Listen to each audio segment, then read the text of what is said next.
Assalamu alaikum wa rahmatullahi wa barakatuh. Hello everyone, good evening. I would like to thank you for attending this special evening webinar with very distinguished scholar.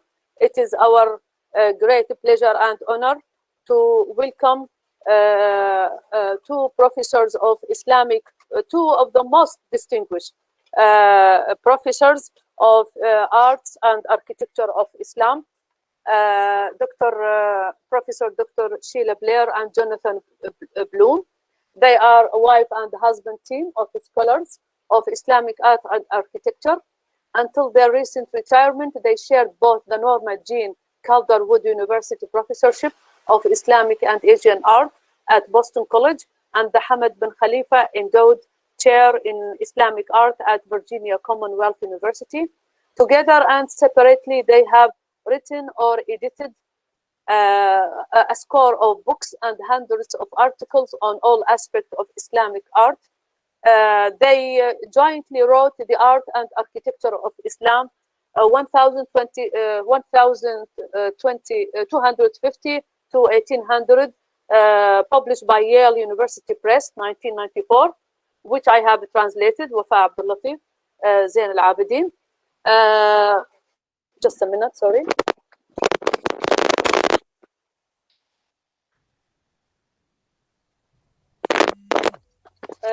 Okay. And it was published in Abu Dhabi in 2012. Sheila Blair's special interests are the uses of writing and the arts of the Mongol period. She is the author of the prize-winning volume Islamic Calligraphy, Edinburgh 2006, and is now preparing several articles on the art and architecture of the Mongols, including the chapters for the forthcoming Cambridge History of the Mongols, edited by Michael Biran and Hodong Kim, and the Mongol World, another book, Routledge Wells, edited by Timothy May and Michael Hope. Joonathaan Bloom has written specialized studies on the history of the minaret and the history of paper in the Islamic lands. His paper Before Print, this is a book published in 2001, won the Charles Rufus Moray Prize for a notable book in the history of art from the College Art Association. It has just been translated into Arabic and will be available soon. His particular interest is the arts of the Islamic Mediterranean in the medieval period. His book, which is called Architecture of the Islamic West, about architecture in Tunisia, Algeria, Morocco, and span from the 8th century to the 18th century, was published in June by Yale University Press. Actually, I found other things to say. Sheila Blair has written or co-written 17 books, mashallah. She is also the winner of numerous international awards, as she wrote more than 200 articles in journals, encyclopedias, colloquias, etc. She also served with her husband, Joonathaan Bloom, as artistic consultant to the 3-hour documentary film of Islam, Empire of Faith, which was nationally and internationally acclaimed. Actually, I saw that film when I was at Harvard, and I was very much impressed by the truths and the facts you could get. Wonderful film. I should like also to mention some titles of books Blair co-wrote and edited with Joonathaan Bloom, such as By the Pen and What They Write, published by the Yale University in 2017. Actually, this is what I wanted to ask you about later on, after you finish the lecture. By the Pen and What They Write. Another book, Waterscapes or Scopes, Islamic Architecture and Art from Doris Duke's Shangri-La, 2016. Number 3, God is Beautiful and Loves Beauty, the Object in Islamic Art and Architecture. This book needs to be translated into Arabic. It is a wonderful book.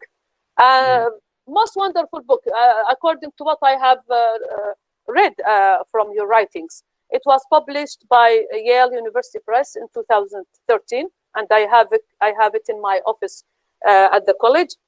Cosmophilia, another book, Islamic Art from Daniel Collection, Copenhagen.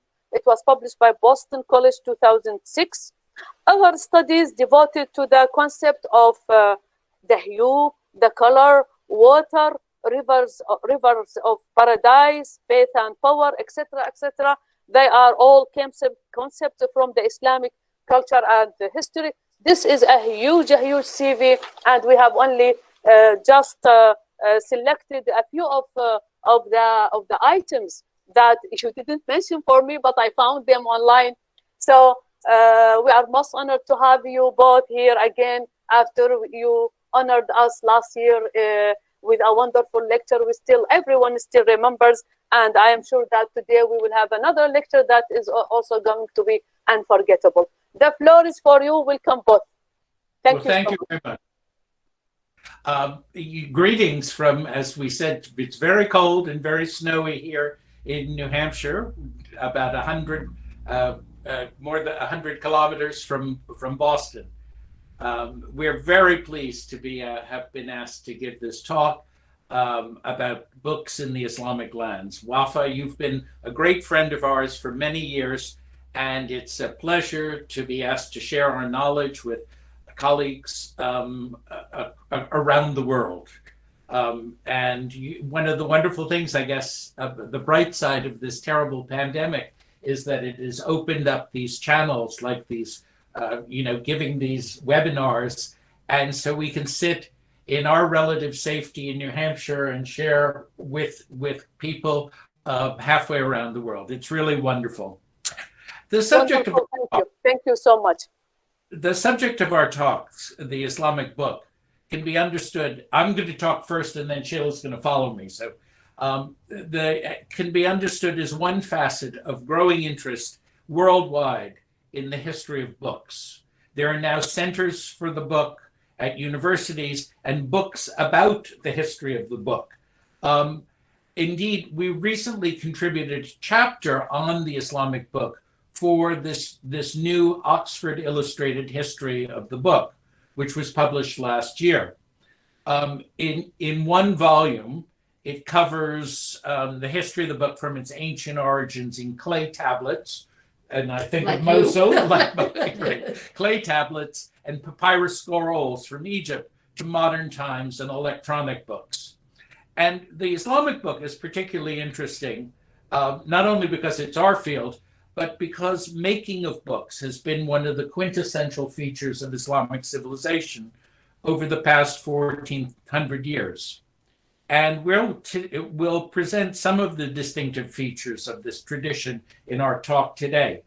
I will talk first about the materials used and the content and types of books, and then Sheila was going to talk about the style of writing used, ranging from the first transcriptions of the Quran to the making of contemporary artists' books in modern times. Early Muslims used parchment, which is made from the skin of animals, for copying their scriptures. And the very first surviving examples of the Quran are now seem to be dated from the middle of the 7th century, in the first century of the Hijra. And copied on these sheets of parchment. And if you look very carefully under in the writing, you can see that there's earlier writing, also Quranic text underneath it, which suggests that the scribes, the material was so valuable that they basically tried to wash off the first writing and cover it with another layer of writing. In later manuscripts, or perhaps from the following centuries, the format, also on parchment, was written horizontally in what is called computer screen landscape format. So we went from portrait format to landscape format. And this may have been because Muslims wanted to distinguish their books from books made by in other religions. We don't really know for sure why they chose it.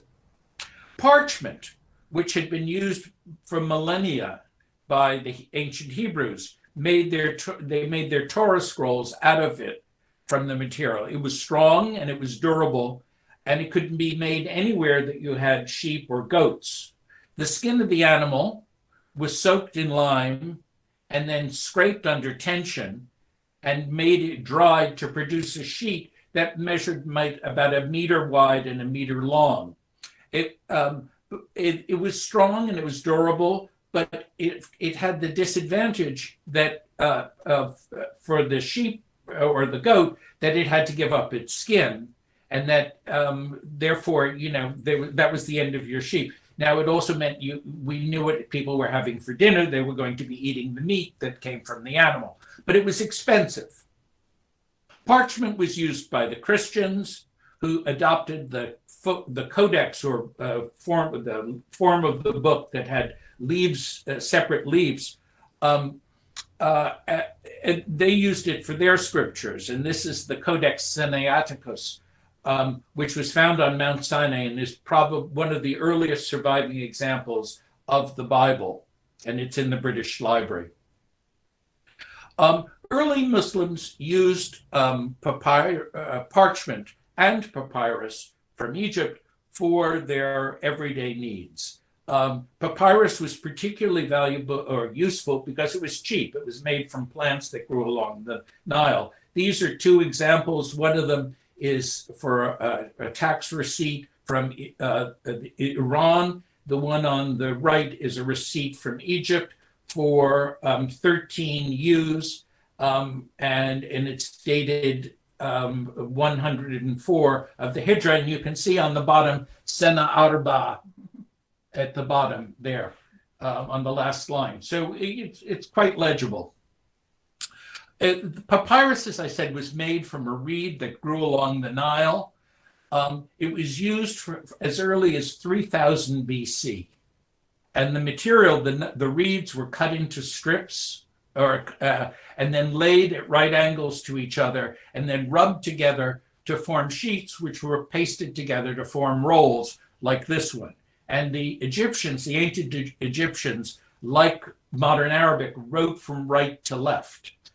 The Egyptians exported their papyrus rolls to Greece. And you can see here that the scribe is holding the papyrus in his hand. His pen is missing, but he would be holding it was kind of stiff enough that you didn't need to write on a desk. The Egyptians exported their papyrus to Greece, to ancient Greece, and to Rome, and the Greeks and Romans wrote on it from left to right. So they had to turn the rolls around so that their pens didn't catch on the joins between the different pages. Here are two images and here an ancient Greek statue showing someone holding a papyrus roll and reading it. And here, here, and then here, a statue of Socrates, a Roman statue of Socrates, where that bucket at his feet is actually a book bag, and that there are rolls of papyrus inside, and each one would have been a book considered a book. There you go. But this doesn't mean that all writing was done on books or scrolls. The Egyptians took their notes directly on papyrus, which was relatively inexpensive, but others used wax tablets, such as this picture of the poet who was thinking about what she's going to write down. And this is a series of wooden plaques that had wax on them, and that you could write down your notes and then copy it onto some more permanent material. Many examples of this have been found in archaeological sites. And the advantage was you could write down, it was sort of like your Palm Pilot or your phone, your cell phone of the day, where you could write down what you thought copy it into something more permanent, and then erase it, get rid of it. When Muslims in Arabia and Syria in the 7th century continued to use these traditional materials, the papyrus, the parchment, probably wax tablets as well. We also know that they wrote on bones and scraps of pottery and various other materials. But after Muslims conquered the area of Central Asia in the late 7th and early 8th century, they encountered a new material, paper. And the subsequent history of the Islamic book is really the story of the paper book. It is often said that Muslims captured Chinese paper makers at the Battle of Talas in 751. But this is a story that's told first by the writer Abdulaali after the year 1000. And so he invented this story some 300 years after the event. Basically, the point of the story is not that Chinese paper makers taught the Muslims, but that Muslims knew that paper came from China, that it was originally a Chinese invention. When we look carefully at a sheet of paper, and this is a handmade sheet of Chinese paper, we can see that it's composed of fibers that have been gathered together into a sheet. They're always cellulose fibers taken from plants that have been beaten in the presence of water, collected on a screen, and then dried. And the beating causes the fibers to develop hairy ends, and that physically and chemically bond together, giving paper its strength, its characteristic strength. This is a photomicrograph of Chinese paper, which looks like a plate of tangled spaghetti or something. The Chinese always say that a certain person named Cai Lun invented paper in the 2nd century of the Common Era. But again, Chinese archaeologists have found much earlier examples of paper. And I think that the story is like the Abdulaali story, that is, it's a way of attributing something when paper became used for writing in the 1st century or 2nd century of the Common Era. Chinese Buddhists carried paper and papermaking throughout East, South, and China and Central Asia as they searched for and transmitted Buddhist texts. And whereas in humid Central Asia, Southeast Asia, the paper was made from shrubs like paper mulberry, bamboo, and rami. In Central Asia, it was so dry that paper had to be made from vegetable fibers that had already been made from something else, such as rags or old ropes, and as well as from whatever plants grew well or at all in Central Asia, such as flax or cotton. Just over a century ago, explorers such as Sir Aurel Stein and Paul Pelliot, who you see here, discovered huge caches of paper documents in caves at Dunhuan in Western China. And they were preserved because of the extremely dry climate. And it showed that how much paper had spread from Central China into Central Asia. Other documents such as show are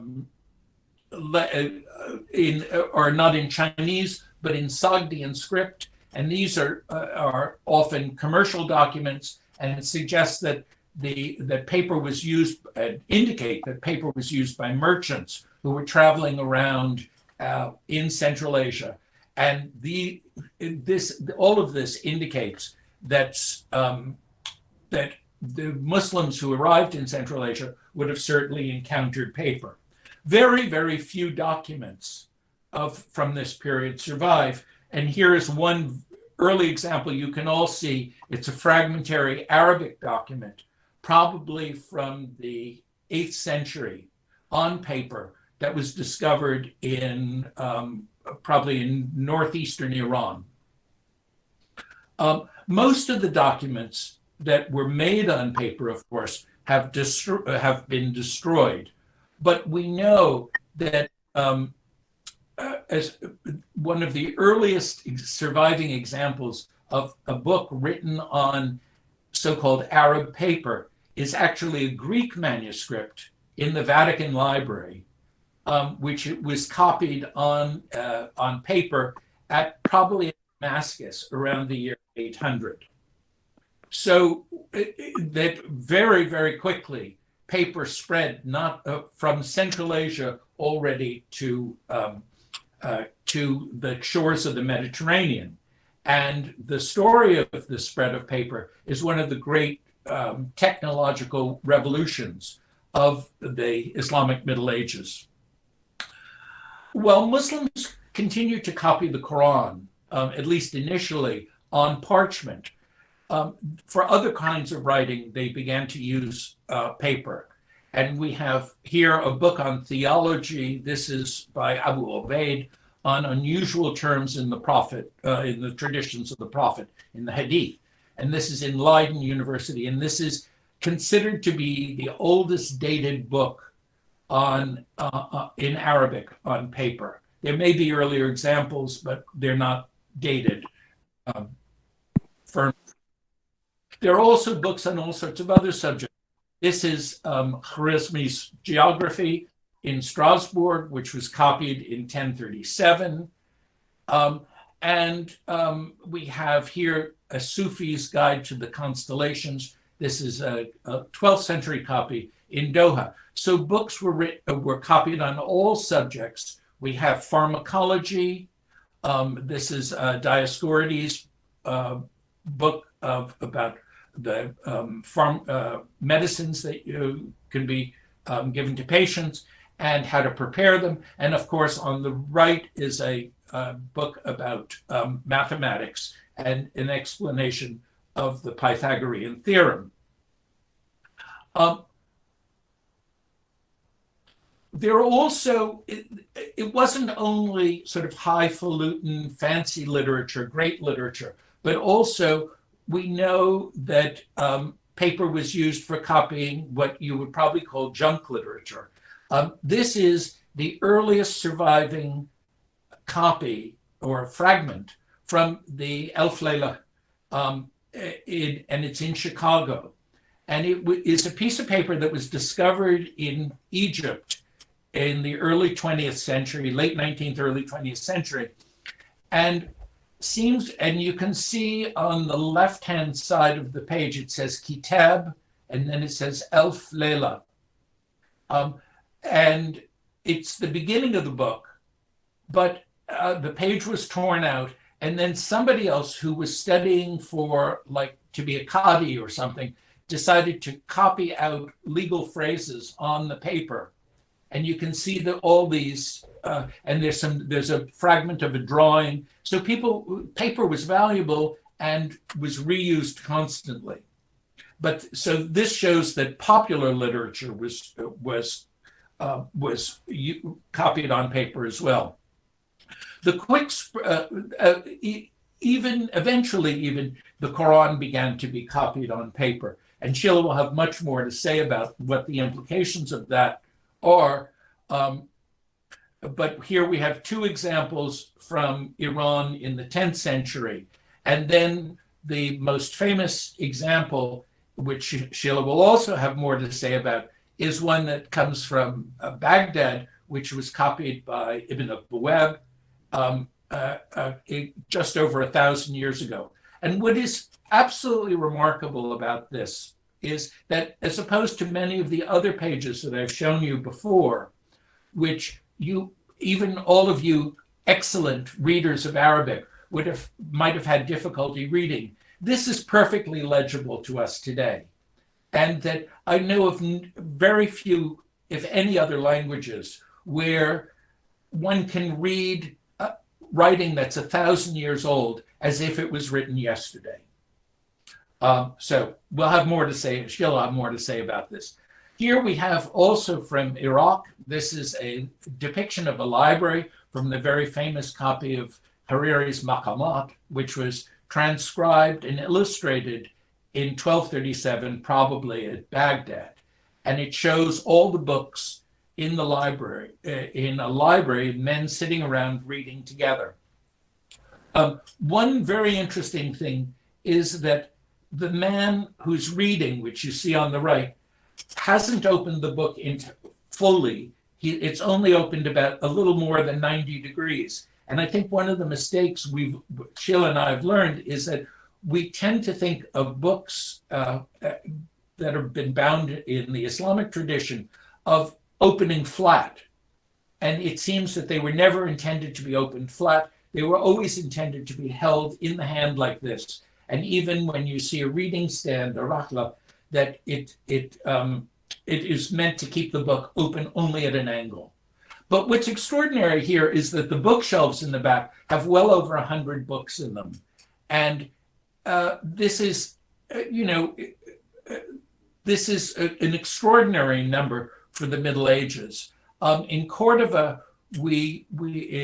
in Spain, we know that the Caliph al-Hakam had a library that had supposedly had 400,000 volumes, which is an absolutely incredible number. In comparison to European scribes of the same period who had at the most, 10 or a dozen books. And the reason was because Europeans copied books on parchment, number one, and number two, it was they copied books one by one. And the big difference in the Muslim world was that Muslims typically dictated their books to groups of listeners. And when you had successfully copied a book or copied down a book from the author, you were then given an ijazah or permission to transmit the book again. So this is why when we hear that people had 100 copies of a book, it's not improbable because it was fairly easy to duplicate them. And this is a 13th century frontispiece that shows the author dictating and individuals writing down from the text. So paper was invented in China, in central China, in the 2nd century BC, and crossed the Muslim world within, let us say, 300 years, 400 years, went from Central Asia to the shores of the Atlantic Ocean, which is absolutely extraordinarily fast.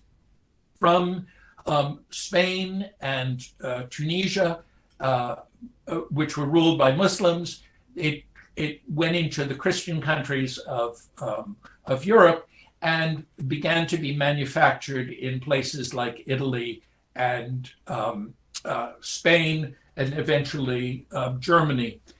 And that's the later history of painting. But the major center of Italian papermaking was at Fabriano in central Italy.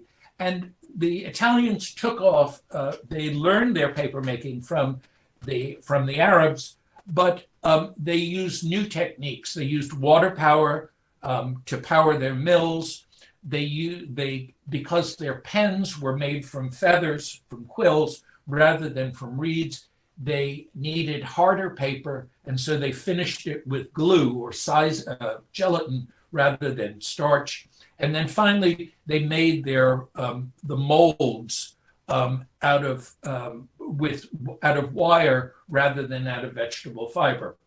And so European papermaking by about the 14th century became so successful that Europeans were able to export their paper, not only in Europe, but also to the Muslim world.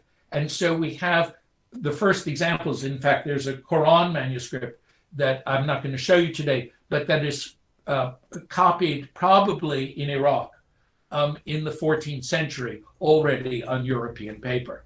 So now Sheila's going to take over and talk about the writing on this paper.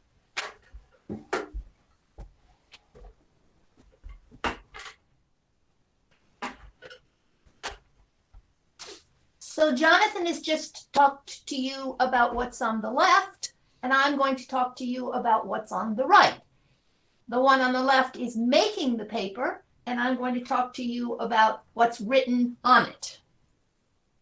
And these little scenes come from a page from an album, and they show the various steps in making a book. But what this page also shows you is how important bookmaking was in the Islamic lands. And I have to be careful because bookmaking in England means betting on horses. So you have to say making of books was very important in the Islamic lands. They wrote treatises about how to make books. They collected examples. They showed you illustrations of how to do it. So this is a calligrapher sitting at a little table, writing in a book, a very strange book, because he's writing from top to bottom rather than from side to side. But this is a subject that I've been studying for many, many years. And what I'd like to show you is how the way the material that Jonathan just talked about changes what you can write and how you can write on it. Now, a few things are constant. Muslims always wrote with a reed pen. And cutting the nib in various different ways, you see a collection from various places here, was a specialty, but it also had a limitation. There's not much flexibility with the reed. It's not like writing with a brush, where you can make much more personal and emotive strokes. People carried their reeds around with them in a little box, and here's an example of one that's in the Louvre. That's a very famous example of a pen box. And they had little wells to keep the ink and some blotting material so that you could smudge, you could remove any smudges. With the establishment of the Umayyad Caliphate, manuscripts became fancier. So again, we don't have any dated manuscripts. We just have to look at these isolated pages and decide, why do we think this is later? So I'm going to show you the front, and here's the back of the same page. And this one's dated about a century after the beginning of Islam. How can we tell? Well, there are all sorts of major innovations. I mean, I think the first one is that they framed the text. There's a green frame on one page and a red frame around the other one. But they've also made little clues to make it easier to reading the text. So they've put markers at the end of every verse. They're hard to see because they've kind of faded over time. And then they've made counters. So the 5 marker, which you can see here, and I think you can find it again on the right-hand page, is a big red circle to show you that that's 5 verses. And they made an even bigger one to show you 10 verses. So in other words, they're imagining that people want to know and they want to count, and they're magnifying. It's still pretty hard to read, and unless you know the Quran, you might not be able to read this text. I can certainly, without worry, pick out Bismillah ar-Rahman ar-Rahim at the beginning of each surah, but then I have to slow down and figure it out. And that's because there are a couple of things that they don't have. There are no diacritical marks, no dots to show you the difference between a ba and a ta. There are no spaces between words. It's very hard to tell where one word begins or just one letter begins.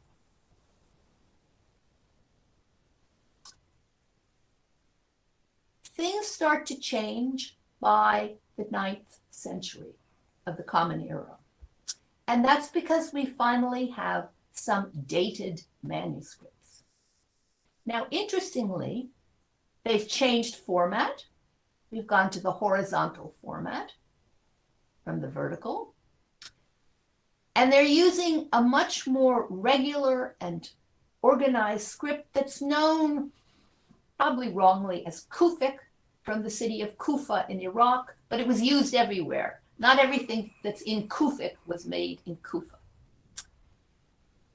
Notice the big changes, though.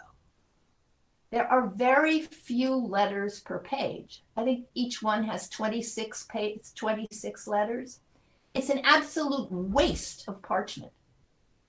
And in fact, if you count up this manuscript, it was made in 30 volumes, and each volume has about 26 letters on it. So it must have taken about 250 sheep to make this manuscript. And one of the new ways of talking about manuscripts is not in terms of how much they cost, because we have no idea, nobody ever wrote that down, but simply to compare them, how many sheep had to be killed to make this manuscript. And this one was a 250 sheep manuscript, at least, because you'll have to imagine there were some mistakes and some waste.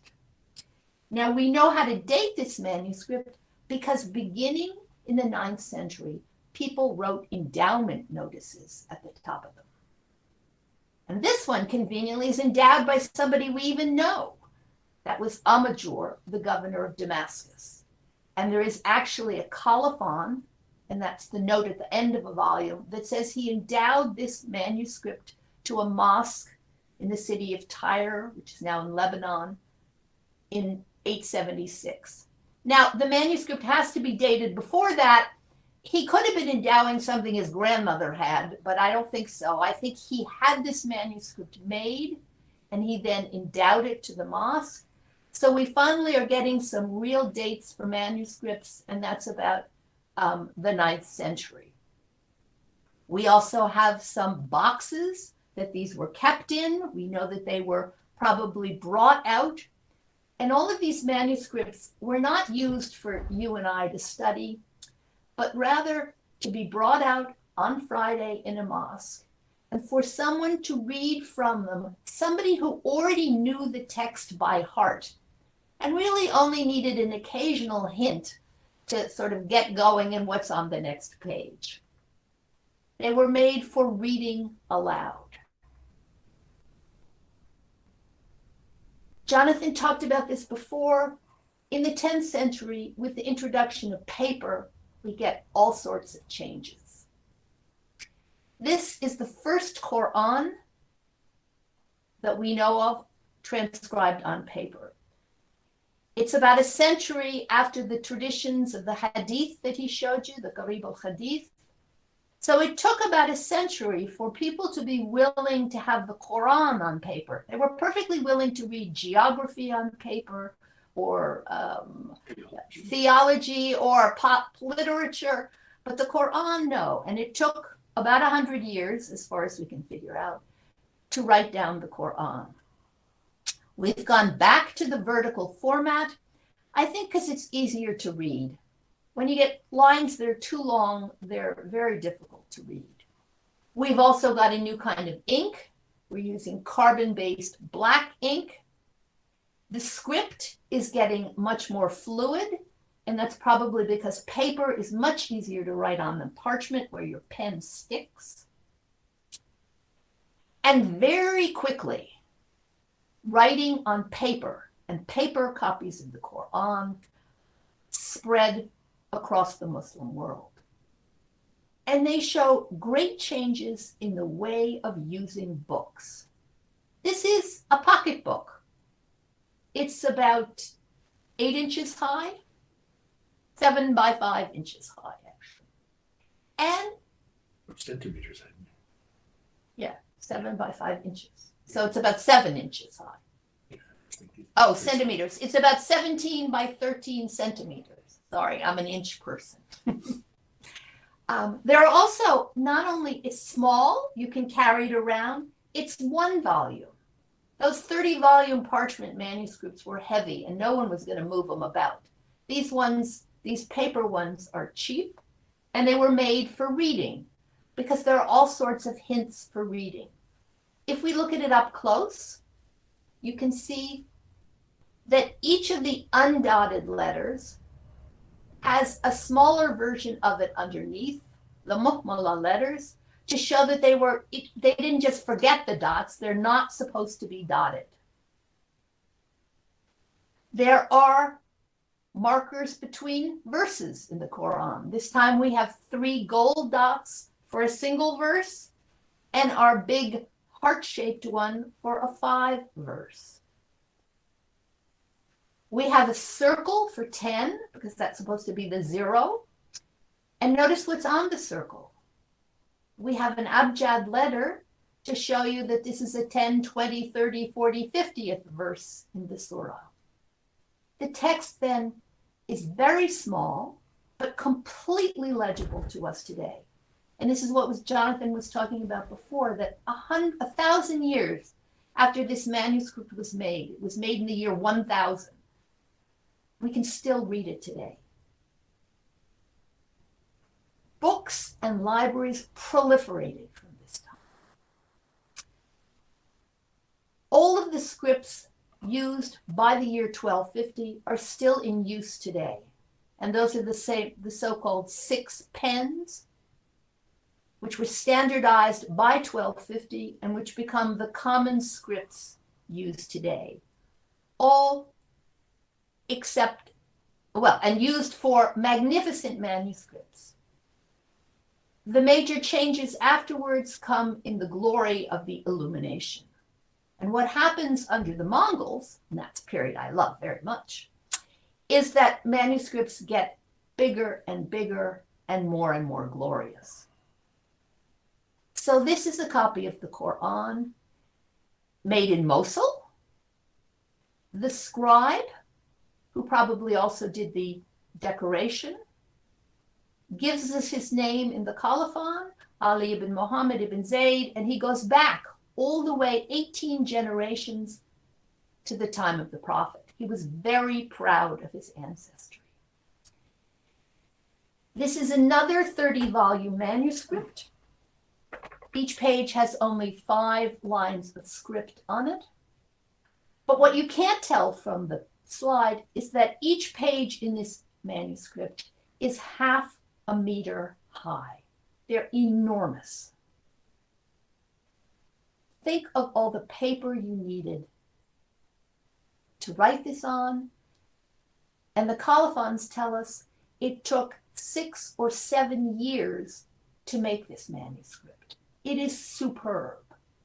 It is superb in the calligraphy and it's superb in the decoration.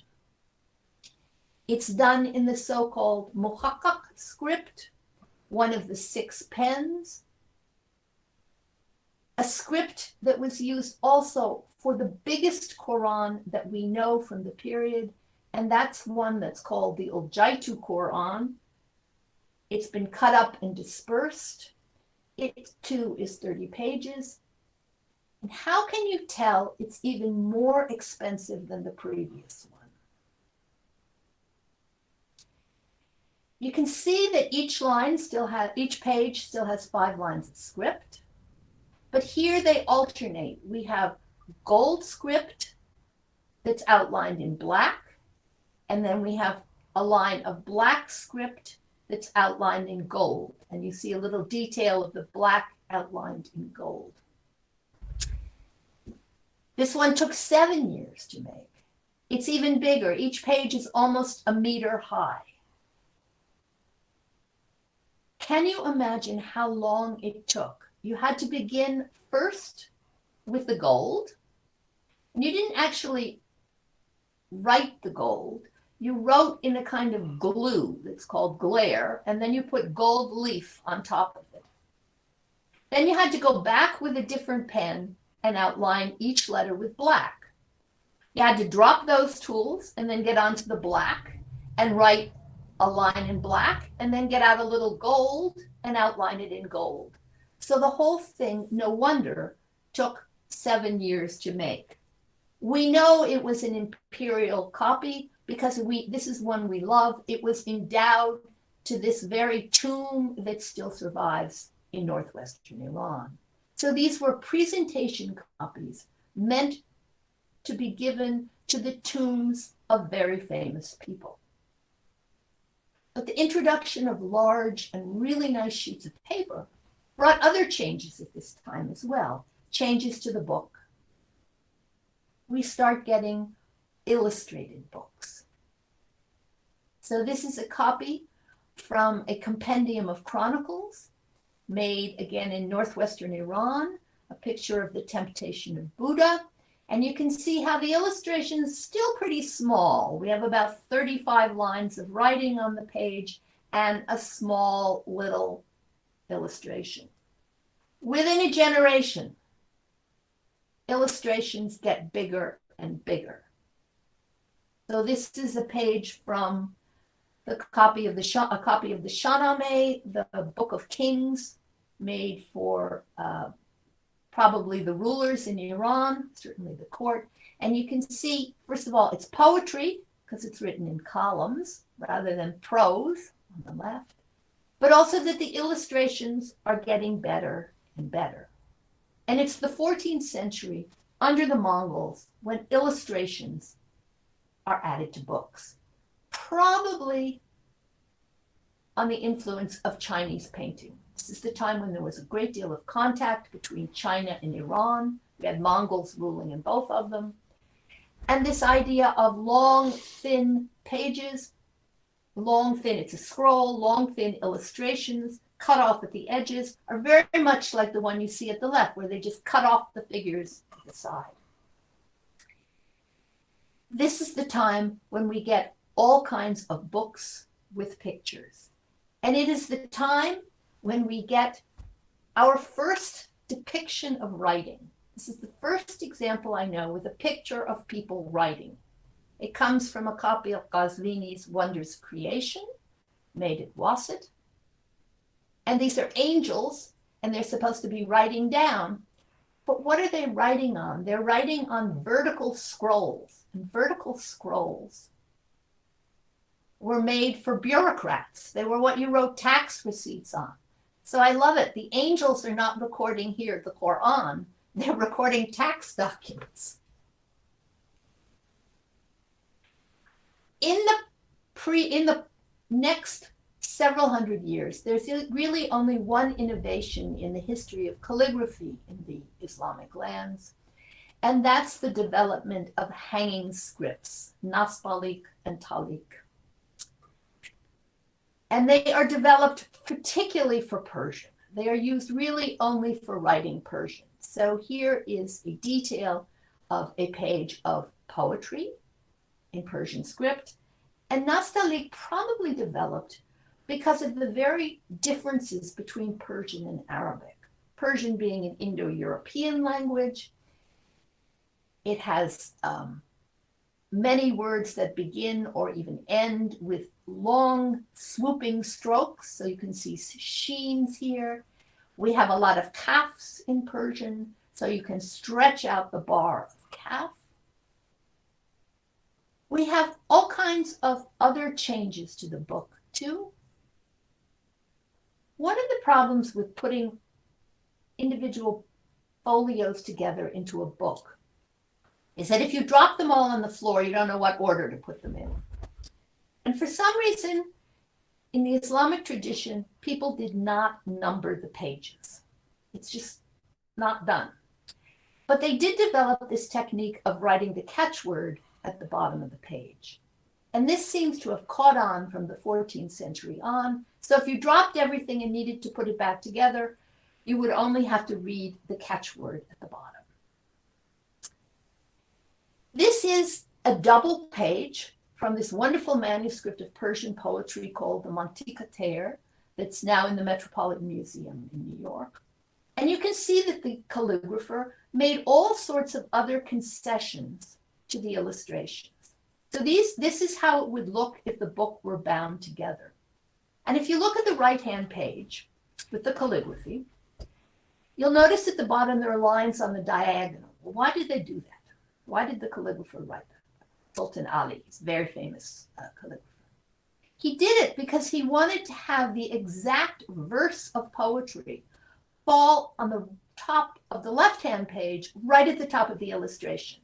and it's a scene about Sheikh Mihna and the villagers, and he wanted this scene which said, and he came into the village, right at the top of the page. So he had to make the text longer, and to make the text longer, he wrote some of it on the diagonal, so it took up more space.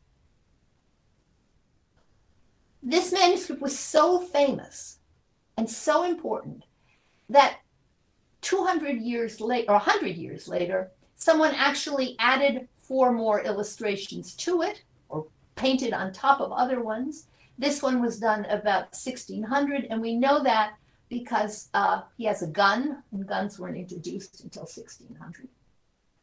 At the same time, they added frontispieces, a beautiful one by Zain al-Abidin Tabrizi, and they bound the manuscript. And that's the other feature that's extraordinary about these manuscripts, the bindings.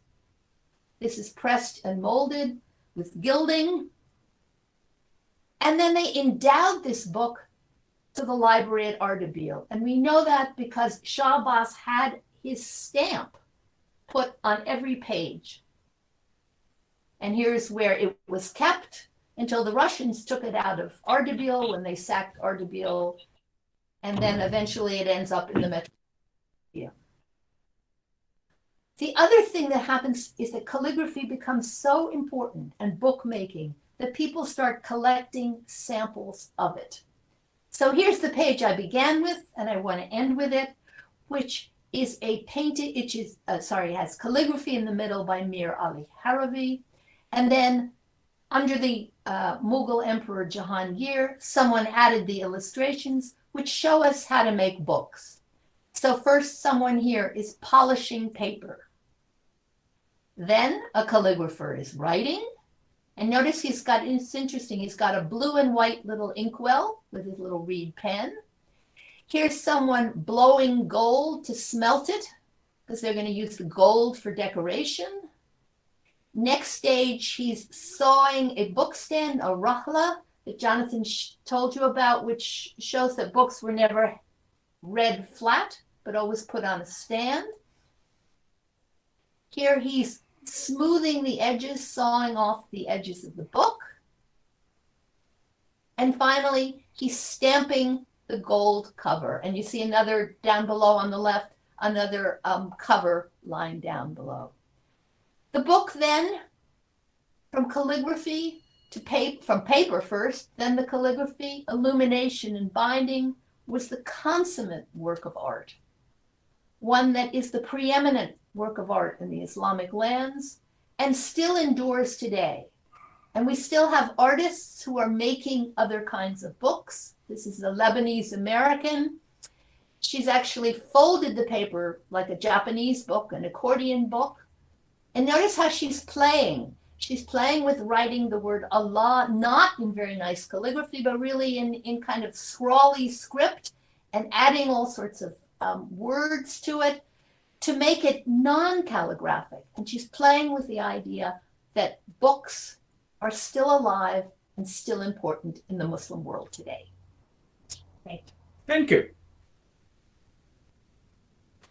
Okay, thank you so much for this very intriguing, very informative lecture. It's really important, and it's really beautiful. Everything is done, mentioned, very interesting. Thank you so much. In the meantime, actually, the Dean of the College of Arts has joined us, and he would like to welcome you. Are you with us, Dr. Jonathan and Dr. Blume? Dr. Blume and Dr.